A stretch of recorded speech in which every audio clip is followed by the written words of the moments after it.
The wind came down from the Dakota hills with a fury that seemed almost personal, as if the storm itself bore a grudge against anything living. It screamed across the frozen prairie, driving snow horizontally through the darkness, burying fence lines, and erasing every landmark Edith Bauer had learned to navigate by. Outside her cabin, the world had vanished into a howling whiteness that swallowed sound and sight alike. Inside warmth was a fragile thing, maintained only through constant vigilance. Edith fed another split log into the stone hearth, watching sparks dance upward into the chimney's throat. The fire cast wavering shadows across the log walls, across the rough-hewn table, where her supper cornbread and beans sat half-eaten and cold. She had lost her appetite hours ago, when the storm's violence had escalated from mere weather into something that felt like a siege. It was Christmas Eve, 1874, 3 years to the day since Conrad had last sat beside this fire, whittling those small birds from birchwood, his hands patient and sure. 3 years since Ghost Hollow had swallowed him, and 11 other men, and 3 years since Edith had learned that grief was not a single blow, but a series of them, each anniversary cutting fresh. The small pine tree stood in the corner, her one concession to tradition, to memory, to the stubborn insistence that some things should not be surrendered, even when everything else had been taken. She had decorated it that morning, dried orange slices that glowed like stained glass, when backlit by flame cranberries strung on thread and Conrad's 3 carved birds. A chickadee, a wren, a sparrow. Each one perfect in its simplicity. 31 years old. A widow.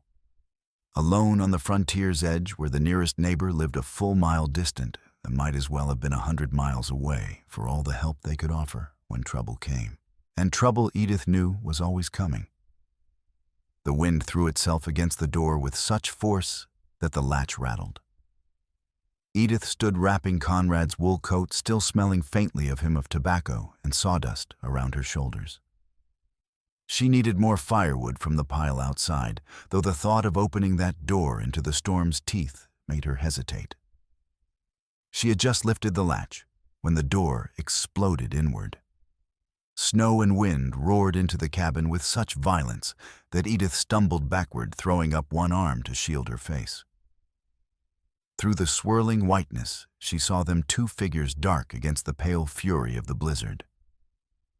The man was tall and broad across the shoulders, dressed in fringed buckskin that hung heavy with ice and snow.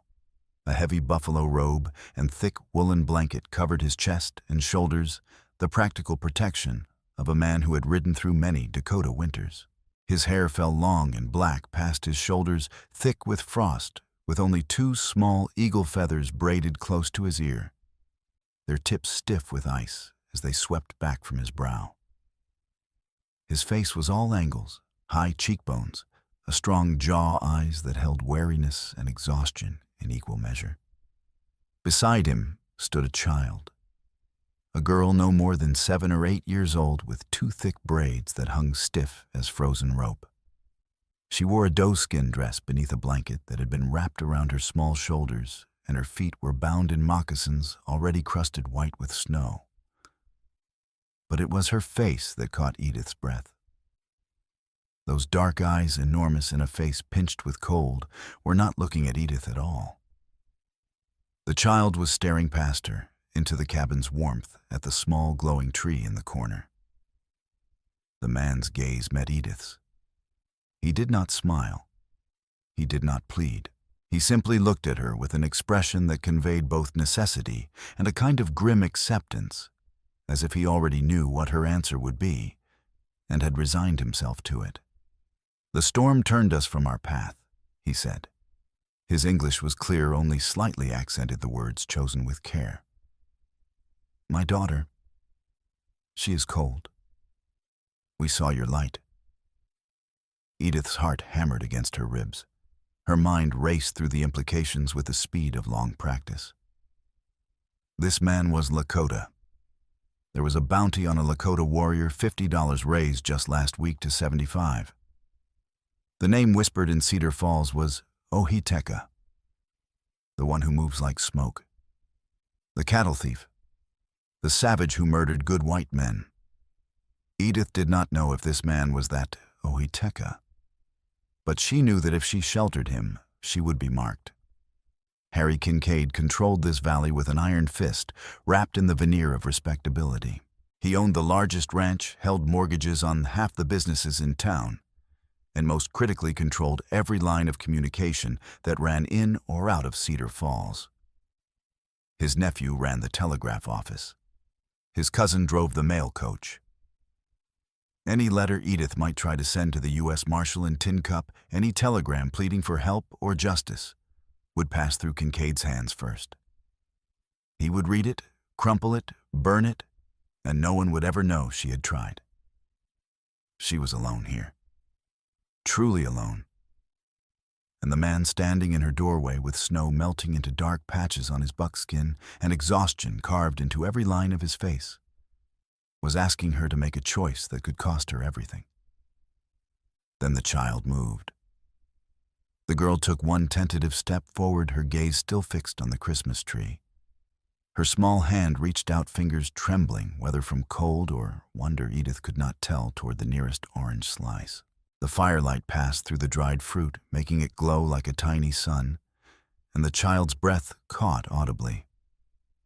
Her lips parted. It was not fear on her face. It was something Edith had not seen in so long she had almost forgotten what it looked like. Wonder. Pure, uncomplicated wonder. In that moment, Edith made her choice.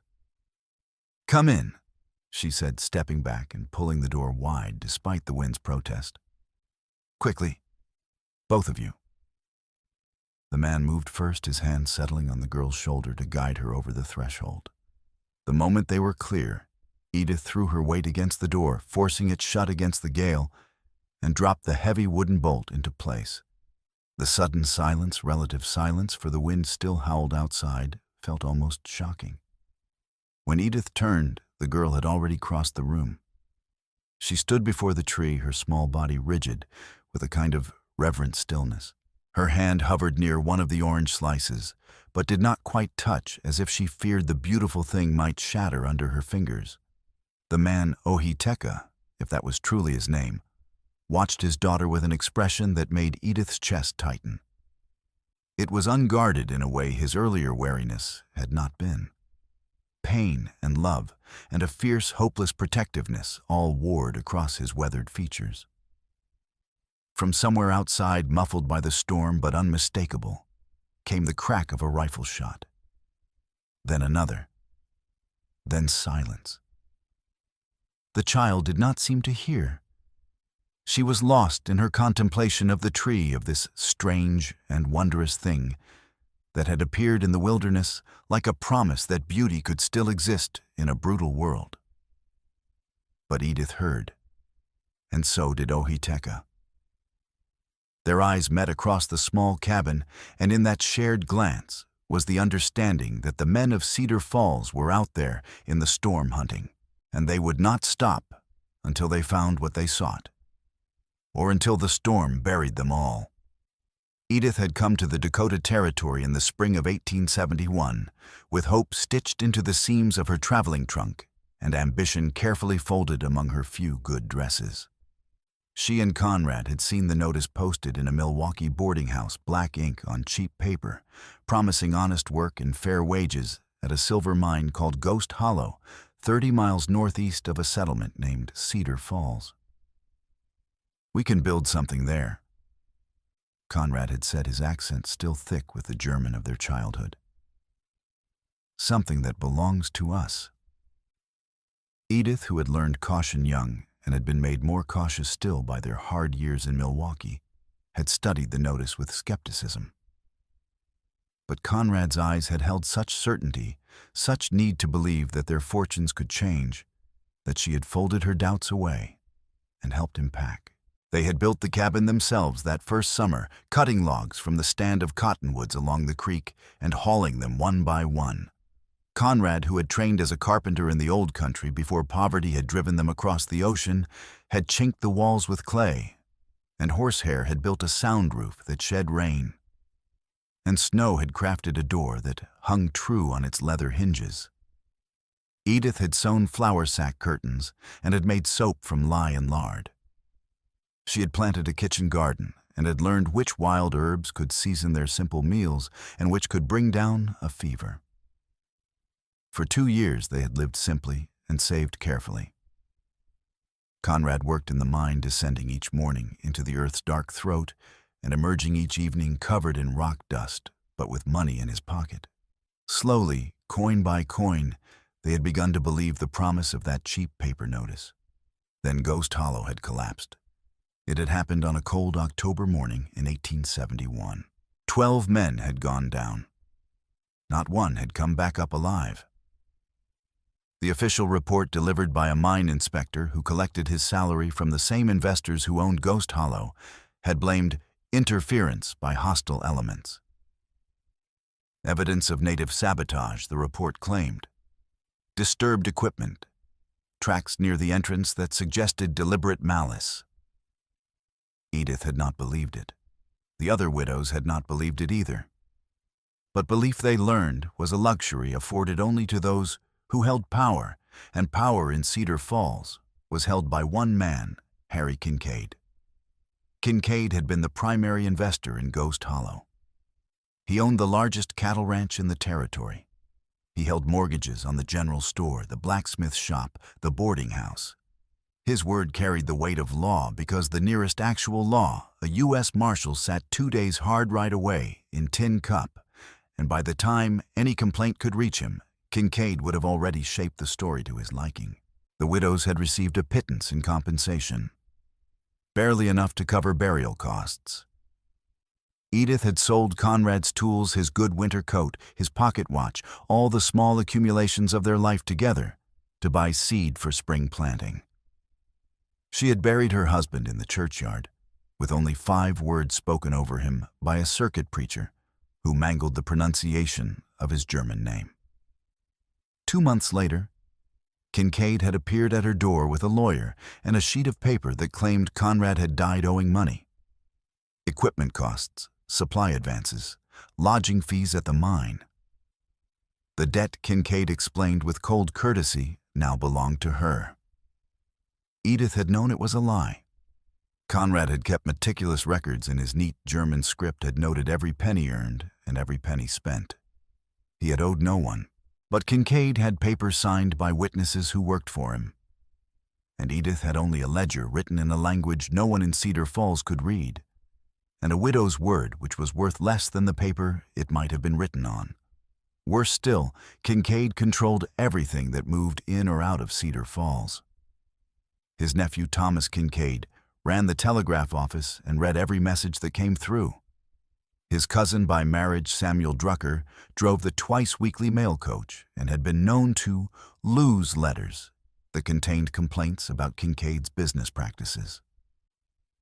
There was no way to reach the outside world that did not pass through Kincaid's hands first. Edith was trapped as surely as if she had been locked in a cell. So she had survived on the margins. She took in sewing, mending torn hems, and letting out waistbands for the town's more prosperous wives. She sold eggs when her hens were productive. She traded butter and cheese for flour and coffee. She kept her head down, her door bolted, and her thoughts to herself. But she was not entirely without allies. Dr. Hugo Mercer was the first. He was a thin, weary man in his middle 50s who had come west 5 years ago after losing his medical practice in St. Louis to debts incurred by drink. He had been sober since arriving in Cedar Falls, driven by some private penance Edith had never asked about. He ran the town's only medical office with a combination of skill and bone-deep exhaustion, and he trusted Edith's knowledge of herbal remedies. In return, Edith trusted him not to ask questions about where she had learned to set a broken bone or treat a fever. Grace Whitmore was the second ally. She was the town's schoolteacher, a sharp-eyed woman in her 30s who had come from Boston with both idealism and desperation in her carpetbag. She believed, against considerable evidence to the contrary, that education could civilize the frontier. More dangerously, she believed that Lakota children deserved to sit in her classroom alongside white children, a position that made her an object of suspicion and periodic hostility. The third was Catherine Brennan, though everyone called her Kind Kate, a nickname that was used with varying degrees of irony, depending on who spoke it. Kate ran the saloon on Front Street. She was 45, red-haired, foul-mouthed when provoked, and sharp as any skinning knife. She heard everything men said after their third whiskey, and remembered all of it with perfect clarity. She had once told Edith, in a rare moment of unguarded softness, that any woman who could survive what Edith had survived was tougher than half the men in town combined. These three, the doctor, the teacher, and the saloon keeper, formed the fragile network that kept Edith tethered to humanity. Without them, she might have drifted into the silence and isolation that claimed so many frontier widows, becoming a ghost long before death made it official. But now, standing in her cabin with an injured Lakota warrior and his daughter dripping snowmelt onto her floor, Edith understood that even these allies might not be enough to protect her from what was coming. Oiteka had not moved from his position near the door. He stood with his back to the wall, his eyes on the window, watching for movement, for torches, for the riders who would come eventually. His left arm hung awkwardly at his side, and Edith saw now what she had missed in the initial confusion and the torn buckskin, dark with something that was not merely snowmelt. Blood. "You are hurt," she said. His eyes flicked to her, then away. "It is nothing." "It is not nothing. Sit." "I cannot." "You can, and you will." Edith said, her voice sharp with the authority of someone who had spent 3 years refusing to be cowed. "Sit down before you fall down, and let me see it." For a moment, she thought he would refuse. Then the ghost of something that might have been amusement crossed his face there and gone in an instant, and he moved to the chair beside the fire. His movements were controlled, careful, the movements of someone accustomed to pain. Edith crossed to the stove and poured water from the kettle into a tin basin. She tore a strip of cloth from an old petticoat, one of the last pieces of her former life that still had any use, and dampened it. When she returned to Ohiteka's side, she found the girl watching with wide, solemn eyes. "What is your name?" Edith asked gently. The child hesitated, glancing at her father. He gave the smallest nod. "Rayen," the girl whispered. "Rayen." Edith repeated, letting the unfamiliar syllables settle on her tongue. "That is a beautiful name. I am Edith." Rayen said nothing, but her eyes remained fixed on Edith's face with an intensity that was unnerving and oddly moving at once. Edith turned her attention to Ohiteka's wound. She pushed aside the torn buckskin carefully.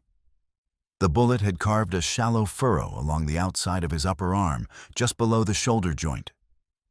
Not deep enough to have struck bone, but ugly nonetheless. The flesh around it was inflamed and beginning to swell. "This needs to be cleaned," Edith said. "It will hurt." "I have known pain before," Ohiteka replied quietly.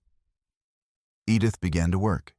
She cleaned the wound with careful thoroughness, her hands steady despite the tremor of fear that ran beneath her skin. Ohiteka did not flinch. He did not make a sound. He simply sat, his jaw tight, his eyes distant while she worked. When she finished, she bound the arm with clean strips of cloth and tied it off. "You will need to change the dressing tomorrow," she said, "and the day after. If infection sets in—" "I know," Ohiteka said. He met her eyes, and for the first time she saw not wariness, but something closer to gratitude. "Thank you." Edith nodded. She busied herself putting away the basin and the soiled cloth, aware that her hands were shaking now that the immediate task was complete. Outside, the wind continued its assault on the cabin walls. Inside, silence stretched between them, weighted with all the things that could not yet be said. Finally, Rayen spoke. Her voice was barely above a whisper. Why do you have a tree inside your house? Edith turned. The girl was still standing before the decorated pine, her small face upturned, her expression caught between confusion and that earlier wonder. It is for Christmas, Edith said. A tradition from where I come from. We bring a tree inside and decorate it to celebrate. Celebrate what? The hope that light will return, Edith said. Even in the darkest time of year. Ryan considered this. Then very carefully, she reached out and touched one of the orange slices. Her fingers were gentle, reverent, as if she were touching something holy. Ohiteka watched his daughter, and the expression on his face was so raw that Edith had to look away. She busied herself with the fire, adding another log, stirring the coals, anything to give him a moment of privacy for whatever emotion was moving through him.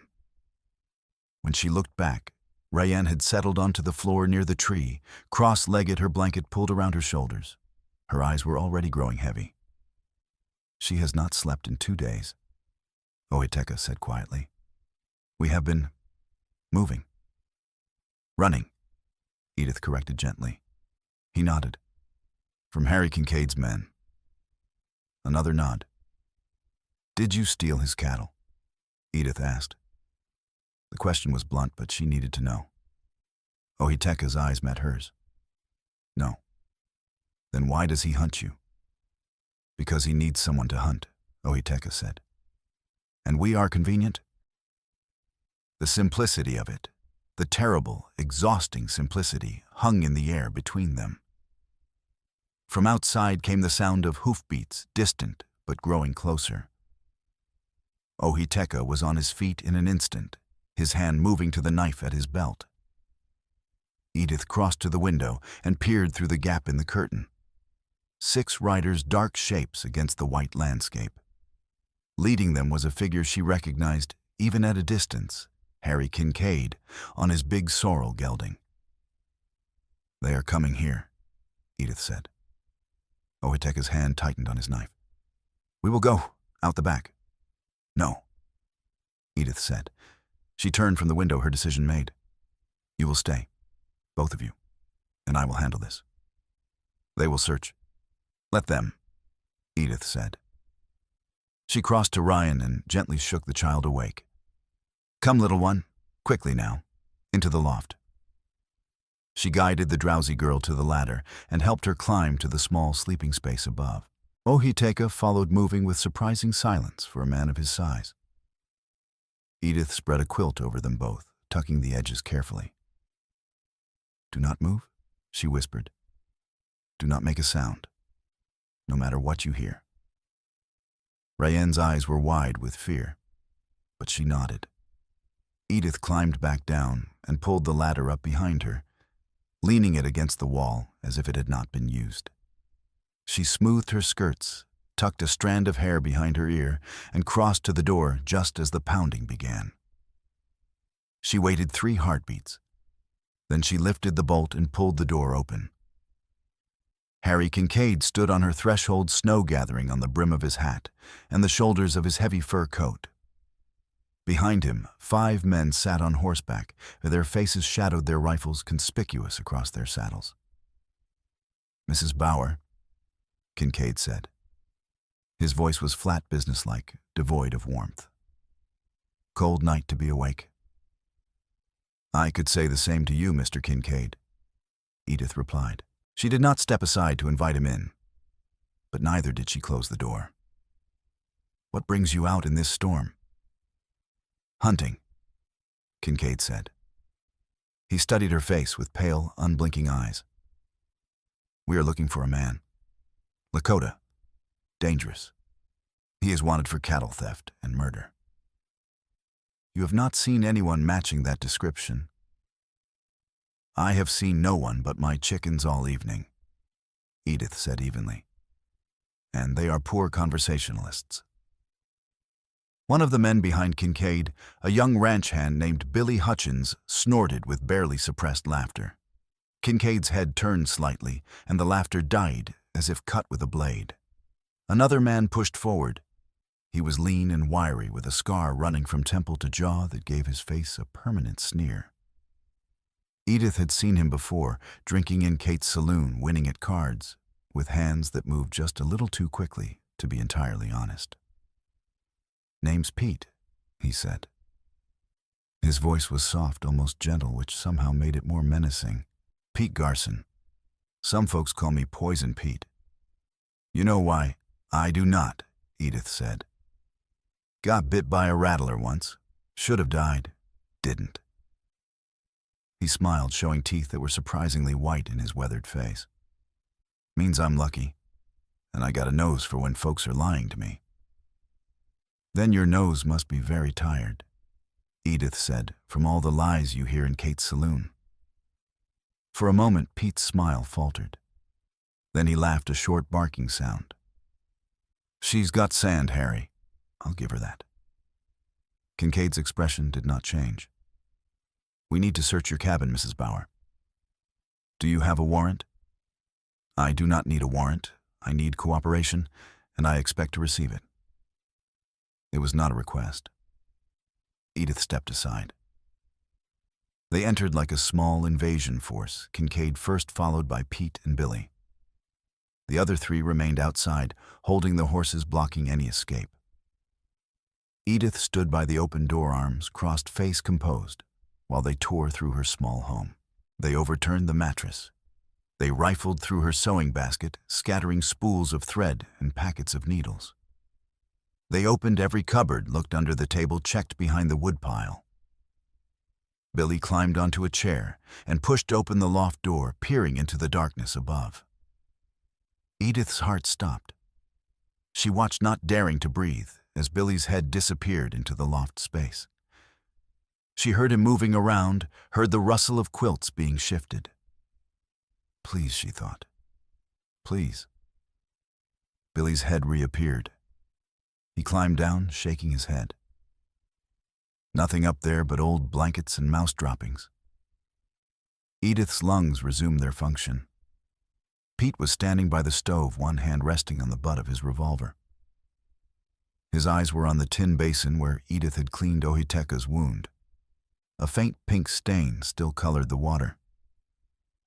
"You've been doctoring someone, Mrs. Bauer?" he asked mildly. "Myself," Edith said without hesitation. "Cut my hand while chopping wood yesterday. Clumsy of me." Pete looked at her hands. Edith held them out. There was in fact a healing cut on her left palm, an old injury from 2 weeks ago, but he would not know that. Pete's eyes narrowed, but he said nothing. Kincaid walked to the center of the room and turned slowly, taking in every detail. His gaze lingered on the Christmas tree, on the carved birds, on the orange slices glowing in the firelight. Something flickered across his face, contempt perhaps, or disdain for such foolish sentiment. "You live out here alone," he said. It was not a question. "Yes." "Dangerous for a woman." "I manage." Not many women would open their door on a night like this. Kincaid continued, not without knowing who stood on the other side. "I did not open it," Edith said. "You pounded until I had no choice." Kincaid smiled. It was not a pleasant expression. "Careful, Mrs. Bauer. You still owe me money. Conrad's debts came to you when he died.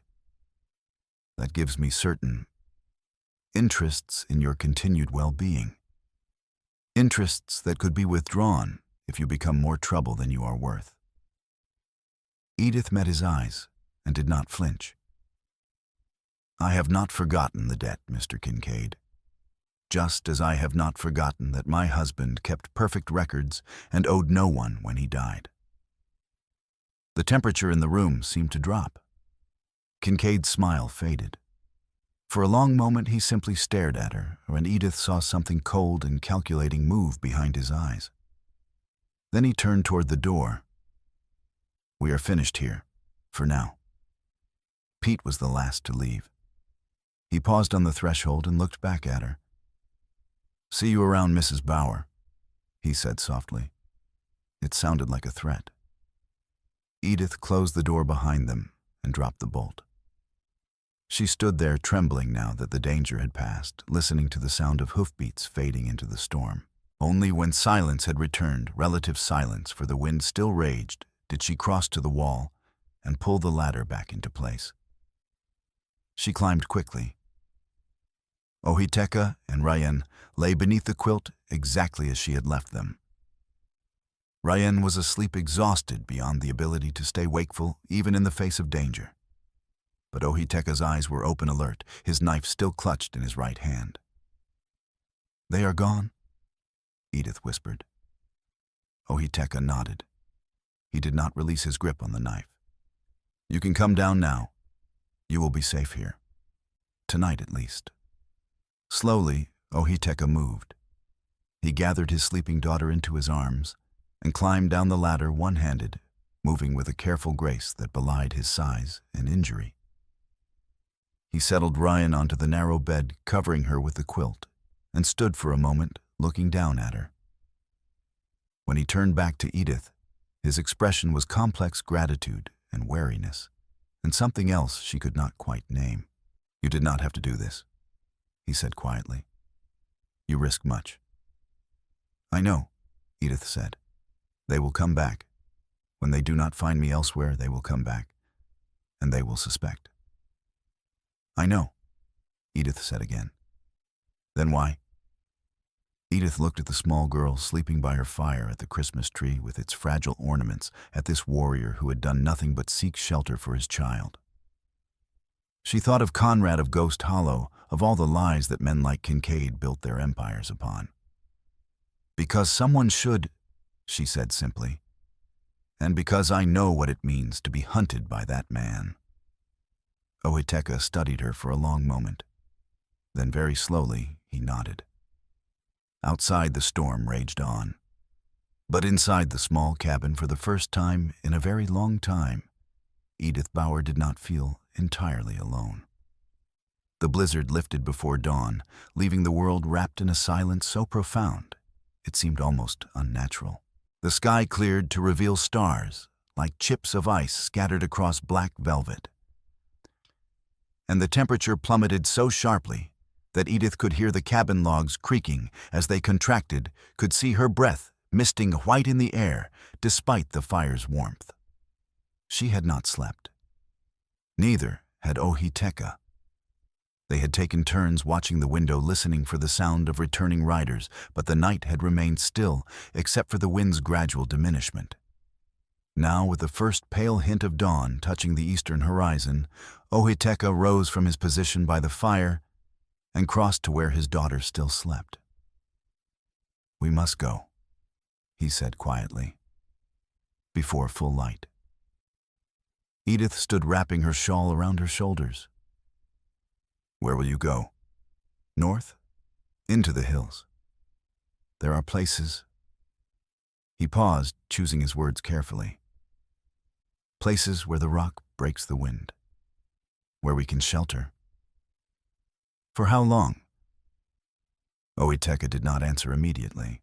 They both knew the truth. Winter in the northern hills was brutal.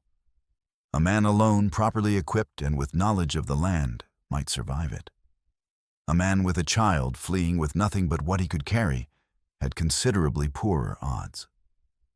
"As long as necessary," he said finally. Edith crossed to her small pantry and began pulling out supplies. Cornbread wrapped in cloth, dried venison, a small sack of beans, a tin of matches, a wool blanket that had been Conrad's. It was not much, barely enough to make a difference, but it was all she could spare without risking her own survival through the remainder of the winter. "I cannot take this," Ohiteka said, as she pressed the bundle into his hands. I need to know that child will not starve." Edith interrupted firmly. "Take it, please." Their eyes met. After a moment, Ohiteka nodded. "Thank you," he said. The words were simple, but the weight they carried was not. Rayan woke as her father began preparing to leave. She sat up slowly, her eyes moving from Edith to the window, to the Christmas tree, as if trying to reconcile what she saw with where she was. Edith crossed to her and knelt. "You are a very brave girl," she said gently. Ryan looked at her with those solemn, too old eyes. "Will they kill my father?" she asked. The directness of it stole Edith's breath. She wanted to lie to offer comfort, but she had learned that children, especially children who had already seen too much, could sense a lie as surely as a dog could sense fear. "I will not let them," Edith said instead. It was not a promise she had any right to make, but she made it anyway. Rayan nodded slowly. Then, surprising both of them, she leaned forward and wrapped her thin arms around Edith's neck in a brief, fierce embrace before pulling away and returning to her father's side. Ohiteka pulled his buffalo robe tight and lifted the bundle of supplies. He looked at Edith one last time, and she saw gratitude there and wariness and something that might have been the beginning of trust. "If you need help," Edith said, "there is a doctor in town, Hugo Mercer. He is a good man. He will not turn you away." Ohiteka nodded. "And if you need help," he replied, "leave a white cloth on your fence post. I will see it." Then they were gone, slipping out into the gray pre-dawn light, two dark figures against the snow that disappeared into the tree line within moments. Edith stood in the doorway until she could no longer see them. Then she closed the door and set about erasing all signs of their presence. She swept the floor, scrubbed the basin, until no trace of blood remained, rearranged the quilts in the loft. She burned the cloth she had used to bind Ohiteka's wound, watching the smoke rise up the chimney and disappear. When she was satisfied that the cabin showed no evidence of visitors, she fed the chickens and hauled water from the creek. Ordinary tasks. Normal tasks. The kind of tasks a widow living alone would perform on any morning. But her mind was not on the tasks. It was on what she had learned last night from the brief conversation with Ohiteka while Rayan slept. Kincaid was not merely hunting a man. He was creating a narrative. The cattle that had gone missing from his ranch had not been stolen, or if they had, it was not by Lakota raiders. Ohiteka had told her this with quiet certainty. He had been watching Kincaid's land for weeks, observing the movements of cattle and men, and he had seen something that made no sense. Herds being driven not away from Kincaid's ranch, but deeper into the backcountry of his own property, into hidden canyons where they were being held. Kincaid was stealing from himself, creating a false narrative of Lakota raids to justify what the bounty on Ohiteka's head, the increased hostility toward the Lakota camp, some darker purpose Edith could not yet discern. She needed to know more, and there was only one way to get that information. She needed to go to town. Cedar Falls was a collection of wooden buildings huddled around a single muddy street that froze solid in winter and became an impassable mire in spring. The general store, the blacksmith's shop, the boarding house, Kate's saloon, the church, the schoolhouse, and Dr. Mercer's office. These comprised the sum total of civilization on this edge of the frontier. Edith walked into town mid-morning carrying a basket of eggs and a bundle of mending she had completed for Mrs. Hollister, the banker's wife. It was the kind of errand she ran weekly, ordinary, and unremarkable, which was precisely why she had chosen it. She stopped first at the general store where she traded her eggs for flour and coffee. The storekeeper, Mr. Peterson, was a nervous man who spoke little and counted change with trembling fingers. He asked no questions, and Edith volunteered no information. Her next stop was the boarding house, where she delivered the mending to Mrs. Hollister and collected her payment, $3 silver that went immediately into the small leather pouch Edith wore under her skirt. Only then did she make her way to Dr. Mercer's office. The building was small and drafty, with a waiting room that held 4 chairs and a desk piled with papers and medical journals. The examination room beyond was separated by a curtain that had once been white, but was now the indeterminate gray of much washing. Hugo Mercer looked up when Edith entered. His face, thin and lined with the evidence of hard years, brightened slightly. "Mrs. Bauer," he said, "what brings you here? Are you well?" "Well enough," Edith said. She glanced around to ensure they were alone, then lowered her voice. "I need to speak with you, privately." Hugo's expression sharpened. He stood and crossed to the door, checking the street before closing it firmly. Then he gestured for Edith to follow him into the examination room, where he pulled the curtain closed as well. "What has happened?" he asked. Edith told him. Not everything. She did not mention Ohiteka and Rayan by name, did not specify that they had sheltered in her cabin, but enough. She spoke of the hunt of Kincaid's men, searching her home, of the suspicions that were beginning to form in her mind about the missing cattle. Hugo listened without interruption. When she finished, he was silent for a long moment, his fingers drumming against his thigh in a nervous rhythm.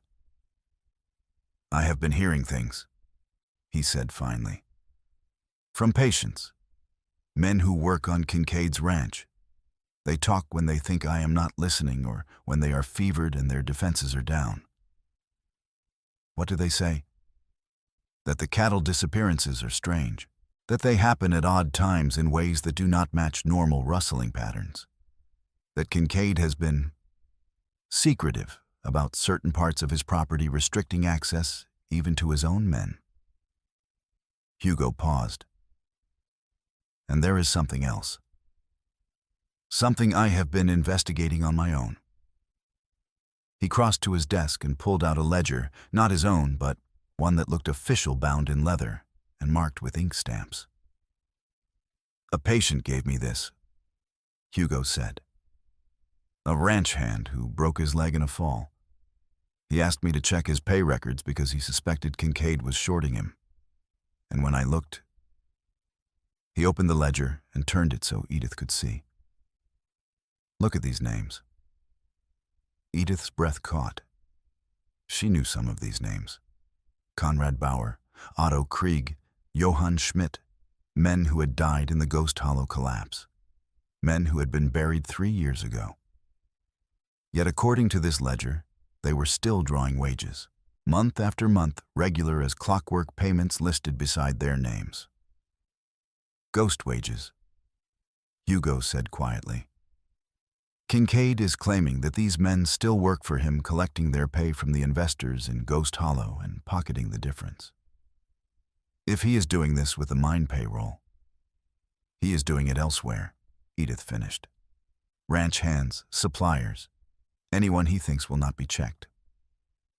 Hugo nodded grimly. "I have been making a copy of this ledger," he said. "Page by page in secret. It is slow work. I cannot risk being caught, but it is almost complete."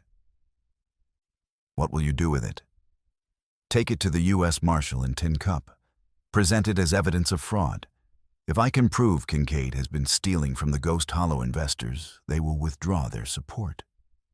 His empire will collapse." Edith felt a flicker of hope, quickly tempered by reality. "Kincaid controls the telegraph office. He controls the mail coach. If he suspects you are going to Tin Cup..." "I know," Hugo said. "That is why I cannot go openly. I will have to ride out at night, take the back trails, and make it look like I am visiting a patient in another county." He met Edith's eyes. "But if something happens to me if I do not make it, someone needs to know where the evidence is hidden." "Where?" Edith asked. Hugo turned to his bookshelf and ran his finger along the spines until he found a thick volume, Gray's Anatomy. He pulled it down and opened it to the middle. Someone, Hugo himself, Edith realized, had hollowed out the pages, creating a hidden compartment. "When I finish the copy, I will hide it here," Hugo said. "No one would think to look in a medical text. If I do not return from Tin Cup, you will need to retrieve it and find another way to get it to the marshal." How will I know which book? Edith asked. Hugo showed her his personal journal, a small leather-bound notebook he kept on his desk. He turned to the last page and wrote a single sentence in his careful script. The body holds the truth. Consult the gray matter. Edith read it twice, committing it to memory. Gray matter, she repeated. Gray's anatomy. Exactly, Hugo said. He closed the journal and returned it to his desk. Do not tell anyone else about this. Not yet. If Kincaid learns what we know... I understand, Edith said. But even as she spoke, she was thinking of Grace Whitmore, the schoolteacher, and Kate Brennan, the saloon keeper. If this plan was going to work, if they were going to bring down Harry Kincaid, they would need more than a doctor and a widow. They would need allies who could move through the town unsuspected, who could listen and observe and gather information. They would need a careful alliance. Hugo? Edith said slowly. There are others who might help us. People Kincaid has wronged. If we could bring them together. No, Hugo said sharply. Too dangerous. The more people who know, the greater the chance of exposure. Or the greater the chance of success, Edith countered. You cannot ride to Tin Cup alone and unprotected. If Kincaid's men find you on the trail, they will kill you and take the evidence, and we will have nothing. But if we have people watching, people ready to act, if you do not return... Hugo was silent, his expression torn between fear and hope. Let me speak to Grace and Kate, Edith said. Quietly, carefully. Let me see if they will stand with us. After a long moment, Hugo nodded. All right, he said. But carefully, Edith. Very carefully indeed. Over the next week, Edith moved through Cedar Falls like a spider spinning a web, slowly, deliberately connecting thread to thread until a pattern began to emerge. She spoke first to Grace Whitmore, visiting the schoolhouse after the children had been dismissed for the day. She found Grace cleaning the slate board, her movements mechanical and tired. Grace, Edith said, closing the door behind her. I need your help. Grace turned, surprise flickering across her face.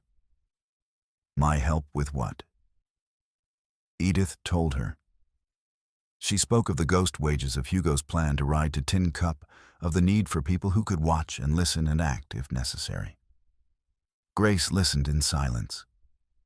When Edith finished, she set down the rag she had been using and crossed to the window, looking out at the muddy street.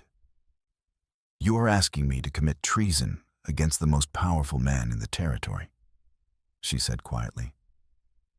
I am asking you to stand for the truth, Edith replied. Grace was silent for a long moment. Then she turned.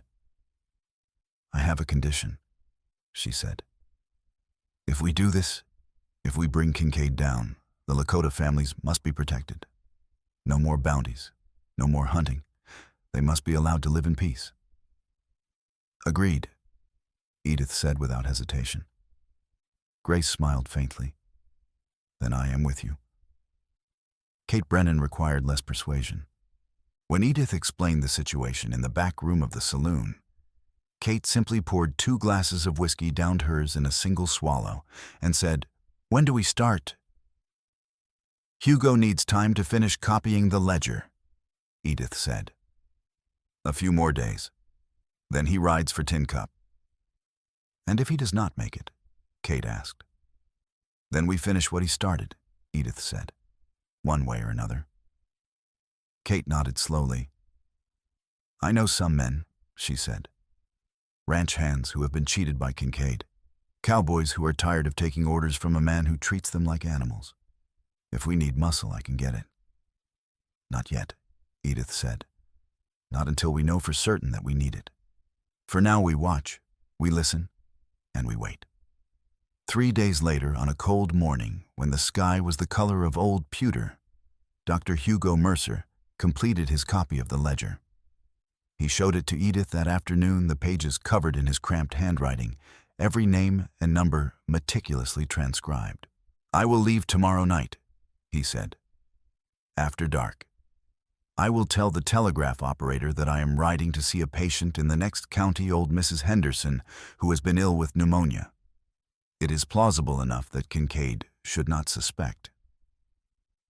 And the copy? Edith asked. Hugo crossed to the bookshelf and tucked the copied ledger into the hollowed-out Gray's Anatomy. He returned the book to its place, wedged between Materia Medica and Principles of Surgery. If I do not return within 4 days, he said, assume the worst. Take the copy and find a way to get it to Marshall Cross. I do not care how, just get it done. Edith nodded. Be careful, Hugo. He smiled wanly. I have been careful my entire life, Edith. It has not saved me yet. Perhaps it is time to be brave instead. The next evening, just after full dark, Hugo Mercer saddled his horse and rode east out of Cedar Falls. Edith watched from the shadow of the livery stable, her heart tight with worry. Grace stood beside her, silent and tense. He will make it, Grace said quietly. It did not sound like conviction. It sounded like prayer. He must, Edith replied. They watched until Hugo disappeared into the darkness. Then they returned to their homes and waited. 4 days passed. Hugo Mercer did not return. On the 5th day, just after dawn, a rider came into town from the east. He was young, barely 20, and his face was pale with shock. He went directly to the sheriff's office, which was really just a room in the back of the general store where the part-time deputy, Mr. Carlson, kept a desk and a rifle. And within an hour, the news had spread through Cedar Falls like wildfire. Dr. Hugo Mercer was dead. His body had been found in the Snake River, half frozen in the shallows, near a place called Widow's Bend. His horse had been found standing on the bank, reins trailing. It appeared he had tried to cross the river. The ice had given way, and he had drowned. An accident, a terrible, tragic accident. Edith heard the news from Mr. Peterson at the general store. She stood very still, the sack of flour in her hands, forgotten, as the words washed over her. Dead. Hugo was dead. She set the flour down, carefully paid for her purchases, and walked out into the cold morning air. Her mind was numb, her thoughts sluggish. This could not be happening. Hugo had been careful. Hugo had been smart. Hugo had ridden into a trap. The realization struck her with the force of a physical blow. Kincaid had known. Somehow Kincaid had known Hugo was riding to Tin Cup, and he had sent men to intercept him. The ice at Widow's Bend had been solid for weeks, solid enough to bear the weight of wagons crossing. It should not have broken under a single horse and rider, unless someone had broken it first. Edith walked quickly to the schoolhouse. She found Grace standing at the window, her face white, her hands clenched into fists at her sides. You heard? Grace said without turning. Yes. It was not an accident. No, Edith agreed. It was murder. Grace turned. Her eyes were red-rimmed but dry. What do we do? We get the ledger, Edith said. We finish what Hugo started. They waited until evening, when the town had settled into its nightly routines. Then they walked together to Hugo's office. The door was unlocked. No one had thought to secure it yet, and they slipped inside like ghosts. The office was exactly as Hugo had left it. The desk, the examination table, the bookshelf, with its rows of medical texts. Edith crossed to the shelf and began scanning the spines, searching for Gray's Anatomy. It was not there. She checked again, running her fingers along each book, pulling out volumes to check behind them. Nothing. The book was gone. It is not here, she said, her voice tight with rising panic. Grace, it is not here. Grace crossed to the desk and began rifling through drawers. The journal, she said. Hugo said he left a clue in his journal. Where is it? They searched for 10 minutes, growing increasingly frantic. The journal was gone too. Someone had been here before them. Someone had known exactly what to look for. Edith sank into Hugo's chair, her mind racing. Who would have known about the ledger? Who would have thought to search the office? The answer came to her with sickening clarity. Pete Garson. Poison Pete. The man who had been watching her cabin, who had studied the pink-tinged water in her basin, who had looked at her with those pale, calculating eyes. If Pete had found Hugo's body, he would have searched the saddlebags. He would have expected to find evidence, a ledger paper, something that explained why the doctor was riding to Tin Cup. And when he did not find it on Hugo's person, he would have come here to search the office. They have it, Edith said dully. Kincaid's men have the ledger. Grace made a sound, half sob, half snarl. Then we have lost. No, a voice said from the doorway. Both women spun. Grace let out a small scream before clapping her hand over her mouth.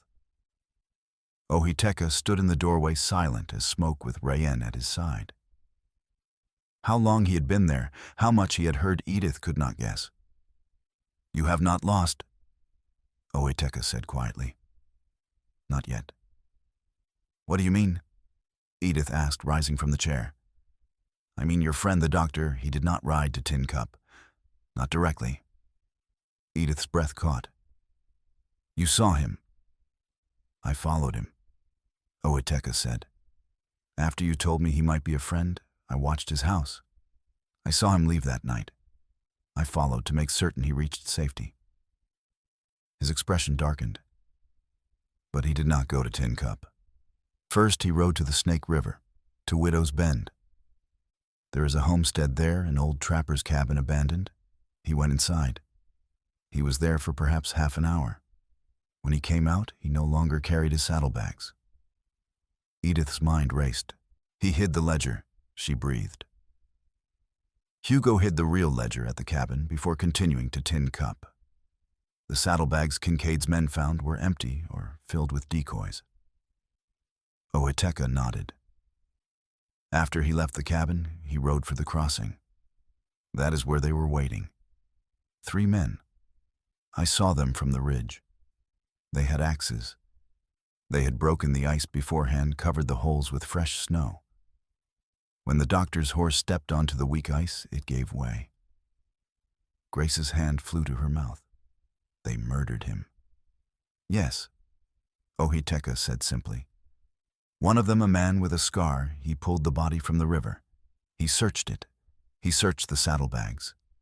Then they rode back toward your town. Pete Garson, Edith said. The name was bitter on her tongue. He found nothing on Hugo's body, so he came to the office to search here. But he was searching for the wrong thing. Because the ledger is not here, Grace said, understanding dawning. It is at the trapper's cabin at Widow's Bend. Edith crossed to Ohiteka. Can you find that cabin again? Yes. Will you take us there? Ohiteka looked at her for a long moment. This is dangerous, he said. Kincaid's men may be watching the place. If they see us, they will kill us, Edith finished. I know. But if we do not retrieve that ledger, Hugo died for nothing. And Kincaid wins. We cannot let that happen, Grace said quietly. Ohiteka looked between them, these 2 white women who had chosen to stand against the most powerful man in the territory, who were willing to risk everything for something as ephemeral as justice. And slowly he nodded. We go tonight, he said, while the moon is dark. They left Cedar Falls 2 hours after midnight, moving on foot through the frozen darkness. Ohiteka led the way, with Rayen close at his heels. Edith and Grace followed their breath, misting white in the frigid air, their footsteps crunching softly on the crusted snow. The journey to Widow's Bend took 3 hours. They moved slowly, carefully, avoiding the main trails and keeping to the tree lines where the shadows were deepest. Twice Ohiteka raised his hand in warning, and they froze as riders passed in the distance, Kincaid's men still patrolling, still searching. The trapper's cabin stood in a small clearing near the river, a low structure of logs and sod that looked abandoned even in the darkness. No smoke rose from the chimney. No light showed in the single window. Ohiteka approached first, moving with the silence of long practice. He circled the cabin once, checking for tracks for signs of recent visitors. Then he gestured for the others to follow. The door hung crooked on leather hinges. Ohiteka pushed it open slowly. Inside the cabin was a single room, empty except for a crude table and a rusted stove. The floor was dirt-packed hard by years of use. Where would he hide it? Grace whispered. Edith surveyed the space. There were not many options. The table had no drawers. The stove was too obvious. That left the floor, the walls, or... Her eyes went to the stove again. Not inside it. Behind it. She crossed the room and knelt examining the space between the stove and the wall. The stove had been moved recently, judging by the fresh scratches in the dirt floor. Behind it, the wall logs were loose. Edith worked 2 of the logs free. In the hollow space behind them, wrapped in oilcloth and tied with string, was a leather-bound ledger. She pulled it out with trembling hands, unwrapped it, opened it. Hugo's handwriting covered the pages. Names, dates, payments to men long dead. The entire architecture of Kincaid's fraud laid bare in cramped, meticulous script.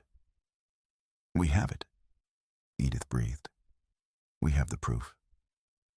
But even as relief flooded through her, she heard something that made her blood freeze.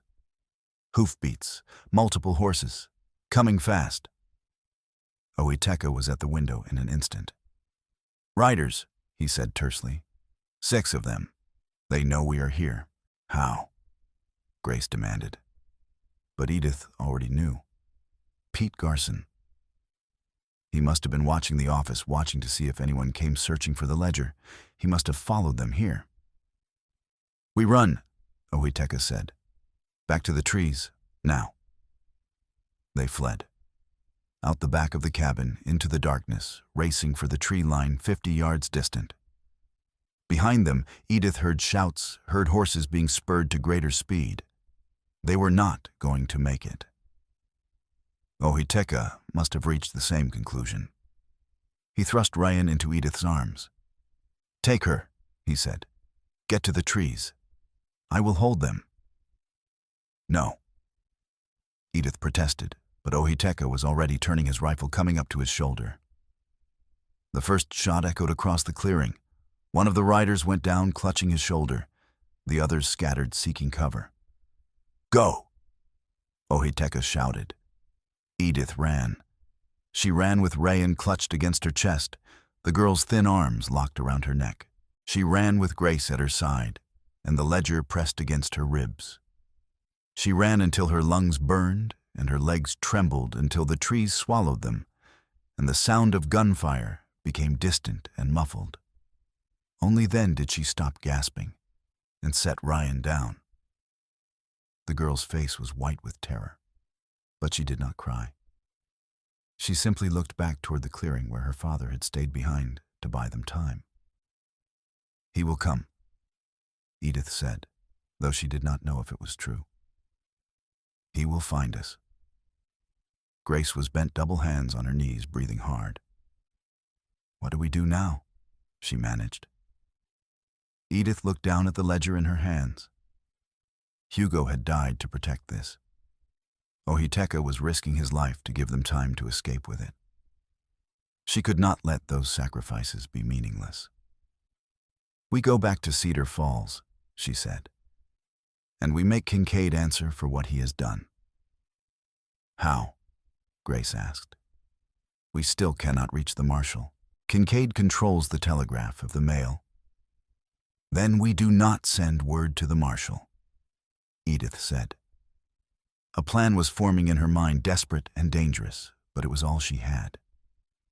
We bring the proof to the people. We make it public.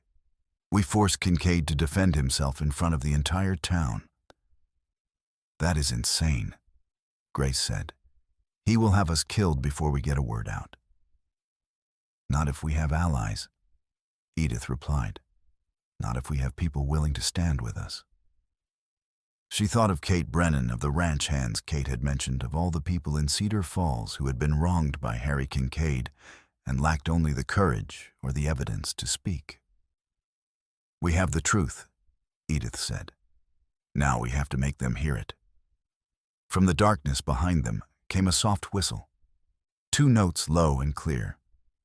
Ryan's head jerked up. Papa, she whispered. A moment later, Ohiteka materialized from the shadows. His face was grim, and there was a fresh graze along his cheekbone, but he was alive. They are regrouping, he said. We have perhaps an hour before they organize a proper search. We must move. Back to Cedar Falls, Edith said. We are going to end this. Ohiteka looked at her, at Grace, at the ledger Edith clutched like a talisman. Then he nodded. Then we go together, he said. They reached Cedar Falls just as dawn was breaking, 4 exhausted figures moving through the gray light like revenants risen from some forgotten grave. Edith's feet were numb in her boots, her hands cramped from clutching the ledger, but she did not slow. They went first to Kate's saloon, entering through the back door that Kate kept unlocked for special circumstances. They found her already awake, sitting at a table in the back room with a pot of coffee and a rifle across her knees. I heard the shots, Kate said without preamble. Figured it was either you coming back or Kincaid's men coming to finish the job. Thought I should be ready for either. It's us, Edith said. She set the ledger on the table. We have the proof. Hugo's copy of Kincaid's fraudulent records. Every ghost wage, every false payment, every lie he has built his empire on. Kate picked up the ledger and flipped through it, her expression hardening with each page. This is enough to hang him, she said quietly. If we can get it to someone who matters. We cannot, Grace said. Kincaid controls all communication out of town. Then we do not send it out, Edith said. We use it here, today, now. Kate looked up sharply. What are you proposing? I am proposing we gather every person in Cedar Falls who has been wronged by Harry Kincaid, Edith said. Every ranch hand he has cheated every widow, he has defrauded every merchant he has squeezed. We bring them together. We show them the proof. And we march to Kincaid's ranch and demand he answer for his crimes. That is not a plan, Kate said. That is a lynch mob. No, Edith said. It is justice, long overdue. Kate studied her for a long moment. Then she nodded slowly. All right, she said. I know some men. Good men who have been waiting for someone to stand up to Kincaid. Give me 2 hours. I will gather them here. While Kate went to recruit allies, Edith, Grace, and Ohiteka remained in the back room, taking turns resting and watching the street. Ryan curled up in a corner, finally succumbing to exhaustion, her small body going limp with sleep. Edith stood at the window, watching the town come to life. Shopkeepers opening their doors, women hanging laundry despite the cold, children running in the street, their breath misting white. Ordinary people living ordinary lives, unaware that today might change everything. Ohiteka came to stand beside her. They did not speak for a long time. Finally, Edith said quietly, After this is over, if we survive it, what will you do? Find a place where my daughter can be safe, Ohiteka replied. Somewhere far from men like Kincaid. Such places do not exist, Edith said. No, Ohiteka agreed. But we look anyway, because the alternative is to stop looking. And that, he shook his head, that is how they win. Edith looked at him, at this man, who had every reason to hate her people, to walk away and let them tear themselves apart, but who had chosen instead to stand with her, and felt something shift in her chest. Not gratitude, though there was that. Something deeper, something that felt like recognition. "Thank you," she said quietly, "for staying, for helping." Ohiteka's dark eyes met hers. "You gave my daughter wonder," he said, "when all she had known for so long was fear. That is a debt I cannot repay. But I can stand with you. So I will." The moment stretched between them, weighted with all the things that could not yet be said, with the awareness that they were two people from different worlds who had found common ground in the most unlikely of places. Then Grace called softly from the doorway, "They are coming." And the moment broke. Over the next 2 hours, Kate's back room filled with people. There was Sven Bjornsson, the blacksmith whose wife had died in childbirth after Dr. Mercer had been unable to attend because Kincaid had demanded he treat an injured horse instead. There was Billy Hutchins, the young ranch hand, who had searched Edith's cabin, but who had grown increasingly disgusted by Kincaid's cruelty. There were 3 other cowboys, weathered men with hard eyes, who had been shorted on wages one too many times. There was Mary Preston, a widow like Edith, whose husband had died in the Ghost Hollow collapse. There was even Reverend Talbot, the circuit preacher, who spoke quietly about the sin of bearing false witness. 12 people in all. 13 counting Ohiteka, though some of the cowboys looked uneasy when they realized a Lakota warrior was among their number. Edith stood before them and told the truth. She told them about Hugo's investigation, about the ghost wages, about the murder at Widow's Bend. She showed them the ledger, reading aloud the names of dead men still drawing pay. Conrad Bauer, Otto Krieg, Samuel Yates, Johann Schmidt. Men these people had known, had worked beside, had mourned. When she finished, the room was silent. Then Billy Hutchins spoke. "What do you want us to do?" he asked. "I want you to come with us to Kincaid's ranch," Edith said. "I want you to stand witness while we present this evidence to him. I want you to be ready to testify when the law finally comes. And I want you to protect us if Kincaid tries to silence us the way he silenced Hugo Mercer." "That is asking us to risk our lives," Sven said. It was not an accusation, merely a statement of fact. "Yes," Edith said. "I know." The silence stretched again. Then Mary Preston stood. "My husband died because Harry Kincaid cut corners and lied about it," she said quietly. "If there is a chance, even a small chance, to make him answer for that, then I will take it." One by one, the others stood. Billy, Sven, the cowboys, even Reverend Talbot, who looked profoundly uncomfortable but resolute. "Then we go," Kate said, "now before word reaches Kincaid that we are gathering." They filed out of the saloon, a strange and ragtag procession. Edith carried the ledger. Ohiteka carried his rifle. Kate carried her shotgun. Grace walked with her head high, her schoolteacher's posture straight despite the fear Edith knew she must be feeling. Behind them came the others, the blacksmith, the cowboys, the widow, the preacher. An army of the wronged marching toward their reckoning. The Kincaid Ranch sat 3 miles north of town, a sprawling complex of corrals and outbuildings, dominated by a large main house built of logs and fieldstone. Smoke rose from its chimneys. Horses moved in the corrals. Men ranch hands paused in their work to watch as the procession approached.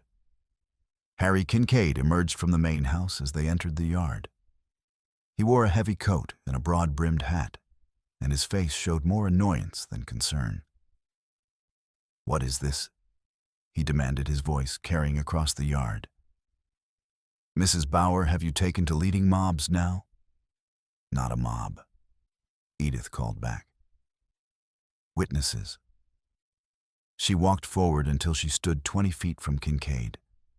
The others fanned out behind her in a loose semicircle. Ohiteka stood at her right shoulder. Kate stood at her left, her shotgun held casually, but ready. Witnesses to what Kincaid asked. "To your crimes," Edith said. She held up the ledger. This is a record of every false payment you have made to Ghost Hollow investors, every ghost wage paid to dead men, every dollar you have stolen through fraud and deception. Kincaid's expression did not change, but Edith saw his eyes flick to the ledger, then to the people behind her, calculating odds and outcomes. "That is slander," he said flatly. "I will have you arrested." "On what charge?" Edith interrupted. "Speaking the truth, shall I read the names aloud? Shall I tell your men here how you have been stealing from the investors who pay their wages, how you have been pocketing money meant for widows and orphans?"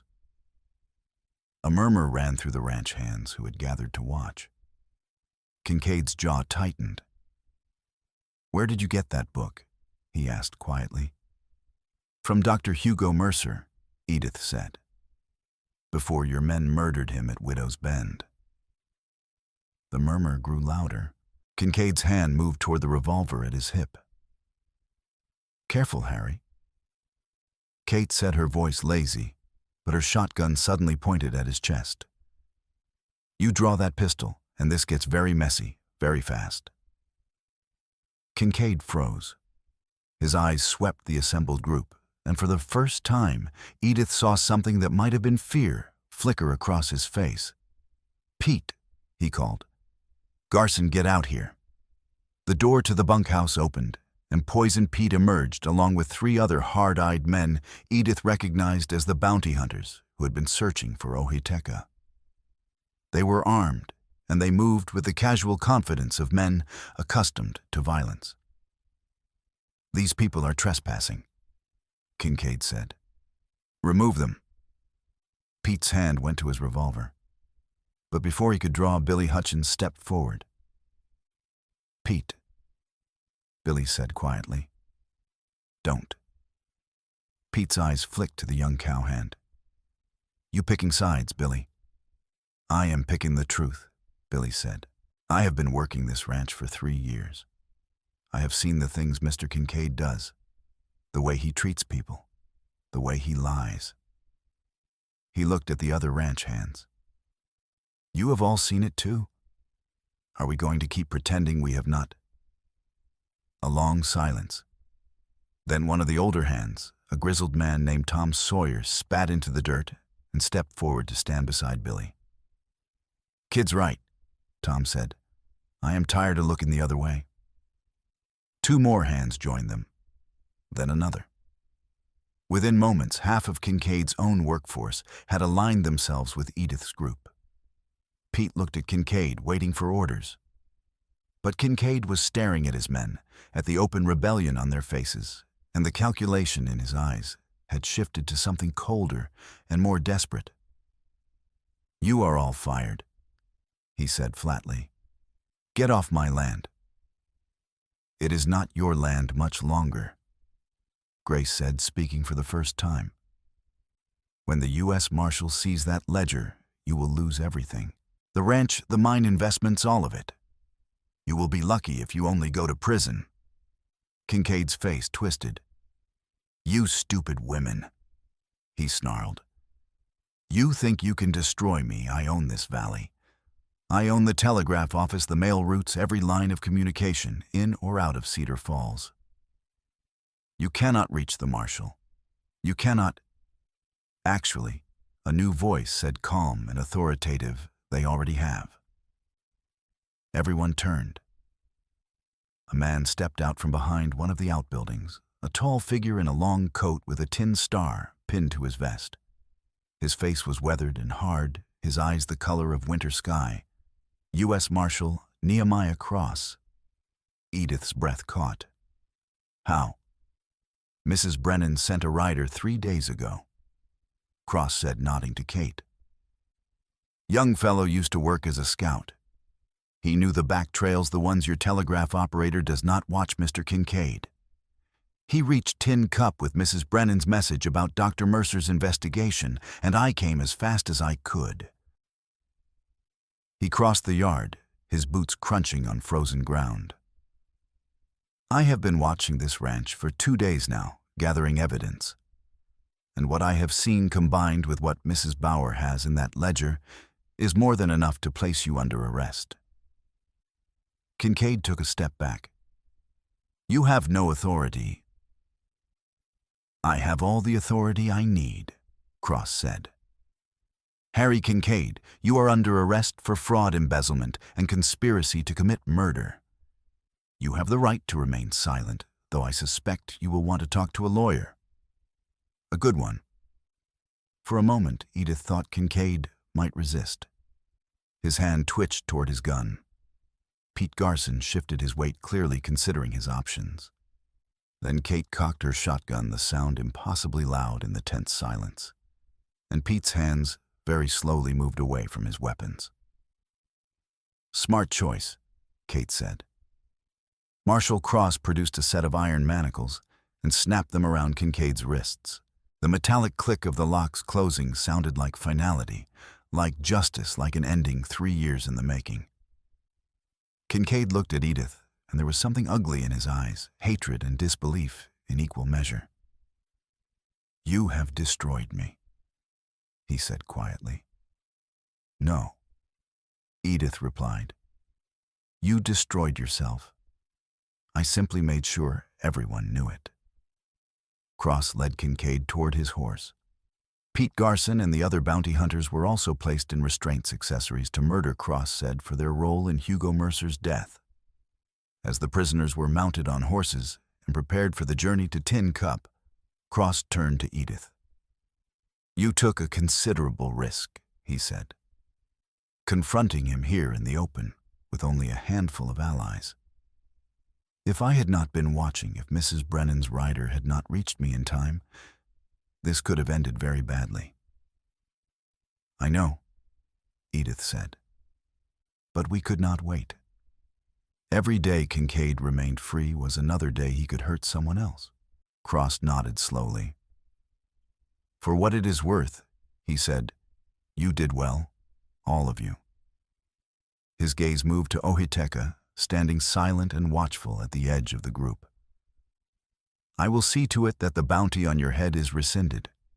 You are a free man, Ohiteka of the Lakota, as are your people." Ohiteka inclined his head in acknowledgement, but said nothing. Cross swung into his saddle. "There will be a trial in Tin Cup," he said. "I will need you all to testify. Can you do that?" "Yes," Edith said. Grace and Kate nodded in agreement. "Good." Cross touched the brim of his hat. "I will be in touch. In the meantime, Mrs. Bauer, you should know the homestead you live on, the debt Kincaid claimed your husband owed. According to these records, it was entirely fabricated. The land is yours free and clear. I will make certain the paperwork reflects that." Edith felt something crack open in her chest, not grief this time, but relief so profound it was almost painful. "Thank you," she managed. Cross nodded once more, then spurred his horse into motion. The column of prisoners, Kincaid, Pete, and the others, followed, their heads low, their futures irrevocably changed. As they rode away, the yard erupted into conversation. The ranch hands who had stood with Edith were clapping each other on the back, grinning with the fierce joy of men who had found their courage and survived. Kate was laughing her shotgun over her shoulder. Grace was crying quietly, her face pressed against Mary Preston's shoulder. Edith stood apart from them, all watching the riders disappear into the distance. She felt Ohiteka come to stand beside her. "It is done," he said quietly. "Yes," Edith agreed. "It is done." But even as she said it, she knew it was not quite true. Kincaid would stand trial. There would be testimony, cross-examination, the slow machinery of justice grinding toward its conclusion. And after that? After that, there would be the long, difficult work of rebuilding, of learning to live in a world where the man who had cast such a long shadow over Cedar Falls was finally gone. "What will you do now?" Edith asked. Ohiteka was silent for a moment. "My people are camped north of here," he said. "They will want to know what has happened. I will go to them, tell them that the bounty has been lifted, that they can live without fear." He paused. And then, Edith prompted. "And then I will see," Ohiteka said. "Perhaps we will go north, as I planned. Or perhaps—" His eyes met hers. "Perhaps we will stay, if there is a place for us here." Edith felt her breath catch. "There is," she said quietly. "There is always a place." For a long moment they simply looked at each other. Then Rayan appeared at her father's side, rubbing sleep from her eyes, and the moment passed. But it did not disappear. It remained a promise, unspoken, a future waiting to be built. The trial of Harry Kincaid took place in Tin Cup 3 weeks later. The territorial courtroom was packed with spectators, townspeople from Cedar Falls, who had made the 2-day journey, journalists from as far away as Denver, and a host of curious onlookers drawn by the spectacle of a powerful man brought low. Edith testified first. She stood in the witness box with Hugo Mercer's ledger in her hands and read from it in a clear, steady voice. Name after name, payment after payment. The entire architecture of Kincaid's fraud laid bare for judge and jury to see. Grace testified about the conditions at Ghost Hollow, about the reports of unsafe practices that had been ignored. Kate testified about the conversations she had overheard in her saloon ranch hands, complaining about shorted wages, bounty hunters boasting about the men they had hunted. Ohiteka testified about what he had witnessed at Widow's Bend, the broken ice, the ambush, the murder of Hugo Mercer.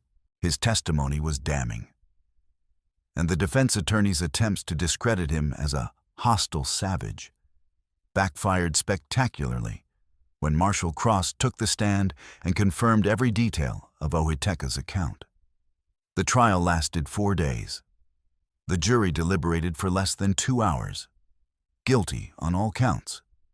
Harry Kincaid was sentenced to 25 years of hard labor in the territorial prison. Pete Garson and the other bounty hunters received 10 years each. When the verdict was read, Kincaid did not react. He simply stared straight ahead, his face carved from stone, as the judge pronounced sentence. But as he was led from the courtroom in chains, he looked directly at Edith. She met his gaze and did not flinch. In the weeks that followed, Cedar Falls began to change. The ghost wages were tallied and distributed to the families of the dead miners. Edith received a substantial sum, enough to repair her cabin-by livestock and plant a proper garden come spring. Mary Preston and the other widows received similar payments. The ranch hands who had been cheated were given back wages. Some stayed on at what had been Kincaid's ranch, now managed by a cooperative of workers. Others moved on, seeking opportunities elsewhere. The bounty on Ohiteka was officially rescinded by Marshal Cross. The Lakota winter camp on the Snake River was left in peace. Some of the families moved north, seeking distance from the painful memories of Kincaid's persecution. But a few stayed, including Ohiteka and Rayan. They built a small cabin on the creek, half a mile from Edith's homestead. It was close enough for mutual protection, far enough for independence. Ohiteka hunted and trapped. Rayan began attending Grace's school, though the first few weeks were difficult, as she learned English and adjusted to the strange customs of the white children. Edith visited often, bringing food, helping with tasks, and slowly, very slowly, learning to understand this man who had appeared in her doorway on a blizzard-racked Christmas Eve and changed the course of her life. They spoke little of the past, but they spoke of the future, of crops and weather, of Rayan's education, of the gossip from town. Small things, normal things, the building blocks of something that might in time become more than mere alliance. One afternoon in early spring, as Edith helped Rayan with her reading lessons, while Ohiteka repaired the cabin's roof, Grace appeared with news.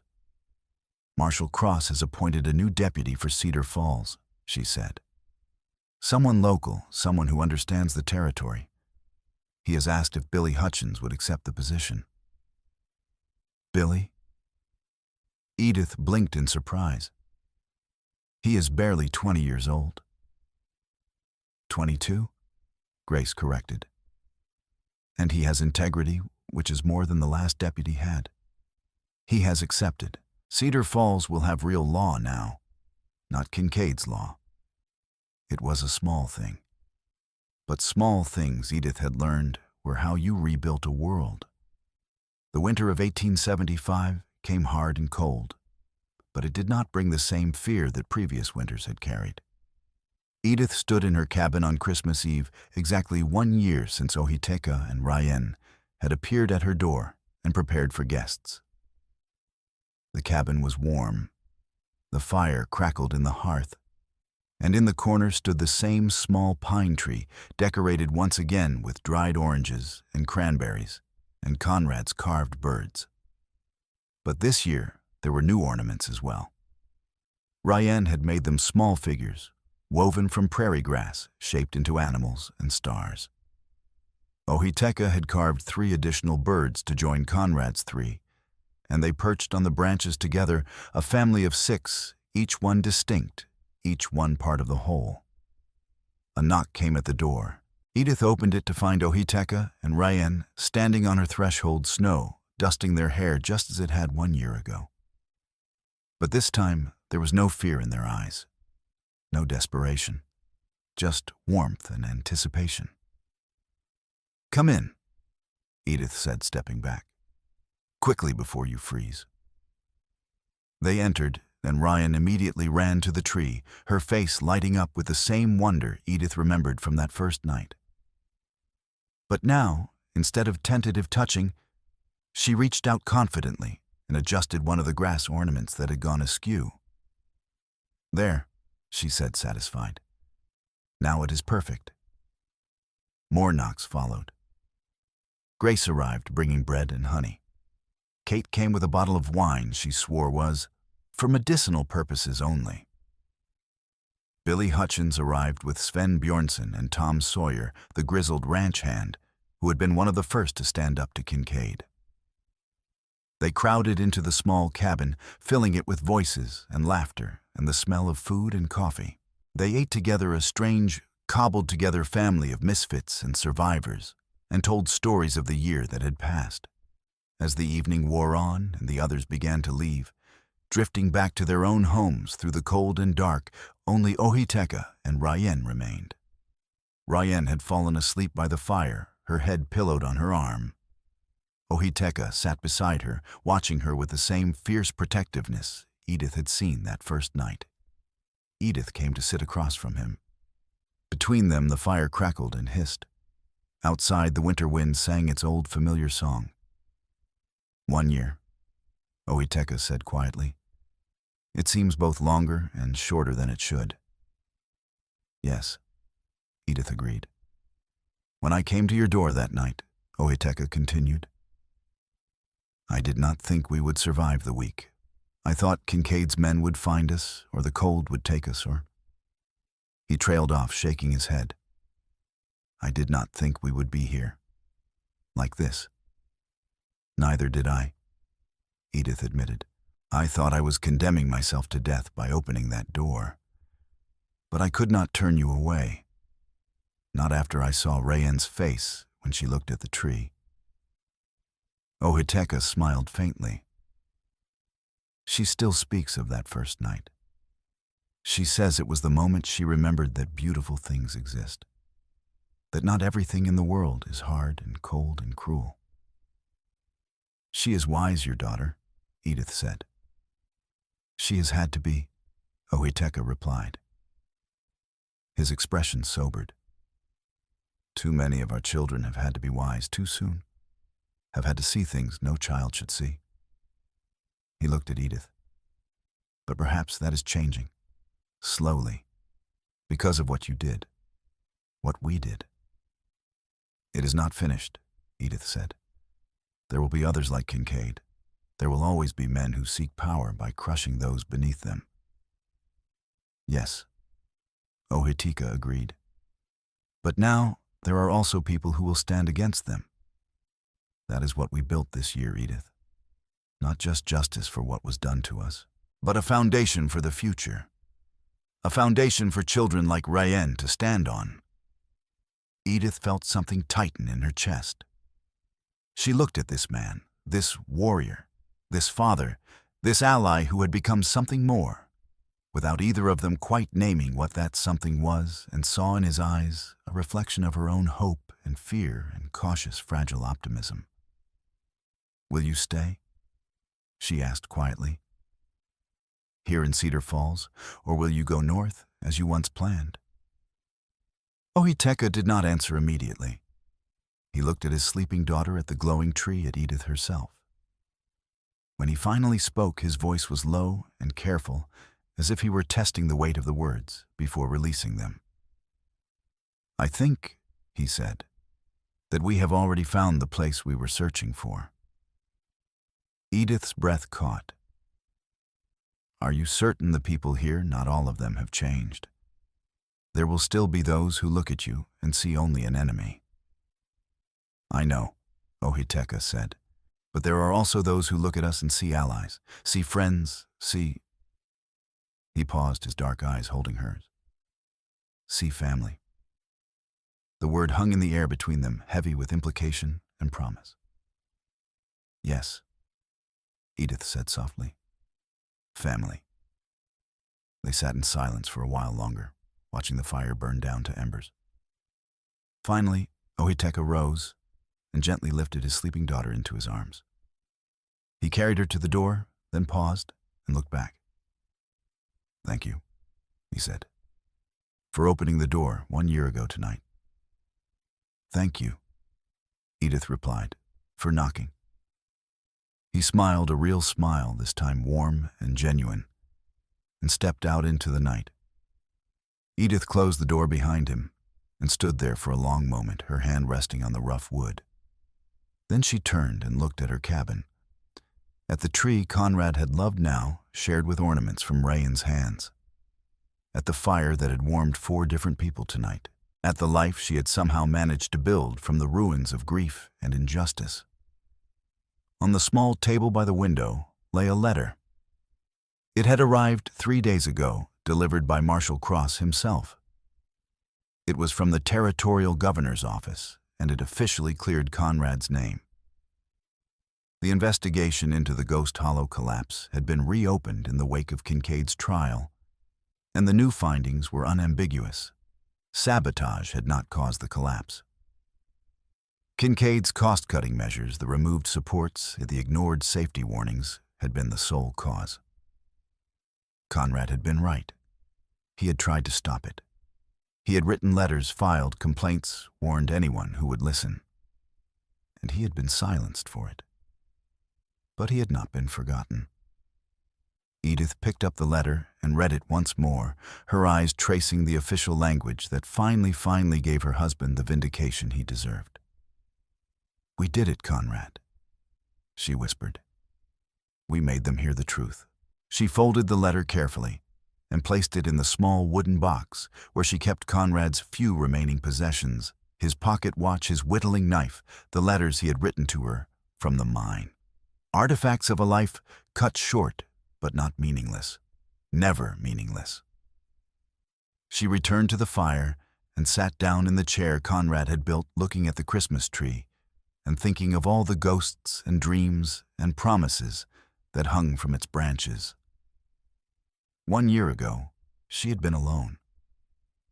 Now she was part of something larger, a community of the wounded and the brave, of those who had looked into the face of injustice and refused to turn away.